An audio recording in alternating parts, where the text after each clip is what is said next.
Hello বন্ধুরা, আমি রিজু আর তোমরা দেখছো বাঙালি বাবুর বাঙালিয়ানা। গাইজ আজকে আমরা আছি পুনের আলান্দি নামের একটা জায়গায়। গাইজ পাথর কেটে এখানে রাস্তা তৈরি করেছে। গাইজ দেখো, তোমরা জাস্ট একটু দেখো কি সব ভেতরে একটা রাস্তা সোজা চলে গেছে।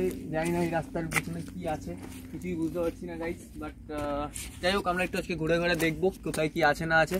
গাইজ পুনে সিটিটা সম্পূর্ণ পাহাড়ে ঘেরা। গাইজ পুরোপুরি পাহাড় কেটে পুরো জায়গাগুলোকে তৈরি করা হয়েছে। রাস্তাটাও তোমরা দেখতে পাচ্ছ গাইজ। এটা তো পাথর ভেঙে রাখা আছে, বাট এই পাশটা তোমরা গাইজ একবার দেখো, এটা পুরোপুরি পাথর কেটে কেটে তৈরি করা হয়েছে। বোঝাই যাচ্ছে গাইজ, এখানে দেখো যেভাবে পাথরগুলোকে কাটা। যাই হোক গাইজ, তো আজকে আমরা একটু ঘুরে ঘুরে দেখবো এই জায়গাটা। তোমরা দেখো গাইজ, জাস্ট অসম। এখানে দাঁড়িয়ে সূর্যটা পুরো দেখা যাচ্ছে, আর সূর্যটা যখন অস্ত মানে সানসেটটা গাইজ, সানসেটটা আরো অসাধারণ লাগবে গাইজ এখান থেকে। তো এটা একটা চড়াও রাস্তা, তো ভাই অনেকটা হিল এটা, মানে গাড়ি নিয়ে উঠতে গেলে অনেকটাই প্রবলেম হয়, আর নামতে গেলে তো আরও প্রবলেম হয় ভাই। যাই হোক গাইজ, তো আমরা আজকে একটু ঘুরে ঘুরে দেখবো কোথায় কি আছে না আছে। আলান্দির এটা একটা খুবই সুন্দর জায়গা। এই পুরো রাস্তাটাই গাইজ, এই সম্পূর্ণ রাস্তাটাই একটা মানে এরকম অলিগলি, মানে গলি টাইপের, মানে ঘুরে ঘুরে এরকম বাঁক আছে অনেকগুলো। খুবই ডেঞ্জারাস রাস্তা গাইজ, পাহাড়ি রাস্তা যেরকম হয় এক্স্যাক্টলি সেরকম। মানে তোমরা দার্জিলিংয়ে গেলে যেরকম পাহাড় ঘুরে ঘুরে নামতে হয়, ঠিক এখানেও সেরকমই দেখতে পাবে। তো চলো গাইজ, দেখা যাক।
হ্যালো বন্ধুরা, তো ভাই আমি চলে এসেছি ঘোরাঘুরি করে, তোমাদেরকে সব দেখিয়েও দিয়েছি। তো গাইজ, কেমন লাগলো পুনের এই আলান্দি জায়গাটা? মানে আলান্দি অ্যাকচুয়ালি এটা নয়, এটা আলান্দির মধ্যে একটা জায়গা। আলান্দিতে একটা সুন্দর মন্দির আছে, তো নেক্সট ডে আমরা সেখানে ভিজিট করব। তো যাই হোক গাইজ, কেমন লাগলো এই জায়গাটা অবশ্যই আমাকে জানিও কমেন্ট করে।